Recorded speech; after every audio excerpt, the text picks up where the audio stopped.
नमस्कार दर्शक बंधु ओडिया फूड रे आपनको स्वागत। आज मु आपनको पूरी बनैबा सिखेबी। तो एथि आवश्यक सामग्री गुड़िक लिस्ट मुझे डिस्क्रिप्शन बॉक्स रे भी दे देछि, आपण सेठी भी चेक करि परिबे। तो सामग्री गुड़िक हैला 150 ग्राम मैदा, आपण एठी गहम अटा भी नहीं परिबे। लूण दरकार स्वाद अनुसार 1/3 टीस्पून, पानी दरकार आवश्यक अनुसार, आउ रिफाइंड तेल नेबे टिके बेसी करिकी पूरीर डो बनैया पई याकू फ्राई करिया पई। तो प्रथमे मैदा रे स्वाद अनुसार लूण पकेबे, मिक्स करदेवे लूण को। तापर एथिरे 3 छोटा चम्मच रिफाइंड तेल पकेबे। आपण एठी घियो भी ऐड करि पारंती, किंतु मु एठी तेल पकेछि। आउ तेल को भलसे मैदा सहित मिक्स करदेवे। एबे एथिरे अल्प अल्प करिकी पानी ऐड करिकी यार गोटे डो बनै नेबे। जेमिति रोटी पई डो बनांती सेही बडे यार डो बनै नेबे। ए डो हेई गला तापर यार डोबल बनै नेबे।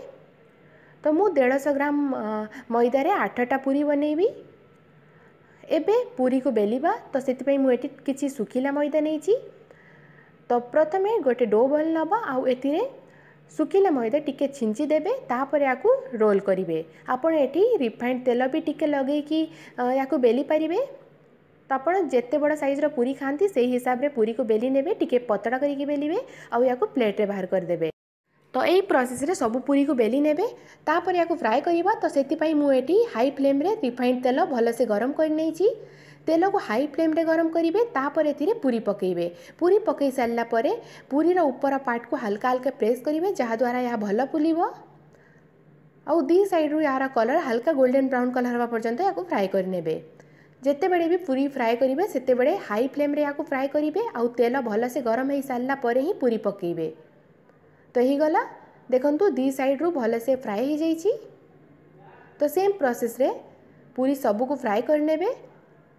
पूरी पकेया परे यार ऊपर पार्ट को हल्का हल्का प्रेस करिवे, जहा द्वारा पूरी फुलिबो।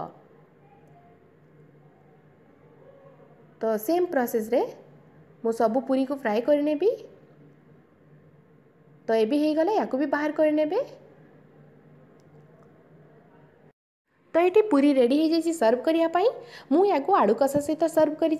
आड़ू कषार भी रेसिपी मो चैनल रे ऑलरेडी अच्छी, आप ऊपर थी आई बटन को क्लिक करके देखिपारे। आउ यार लिंक भी मो डिस्क्रिप्शन बॉक्स रे दे देछि, आप सेठी भी चेक करेंगे। तो यही प्रोसेस रे आपण घरे पूरी बनातु, आपण पूरी भी निश्चय फुलिबो। तो आपण निज घरे ए रेसिपी को ट्राए करंतु, आउ केमिति लागिला निज एक्सपीरियंस मो सहित कमेंट करके शेयर करंतु।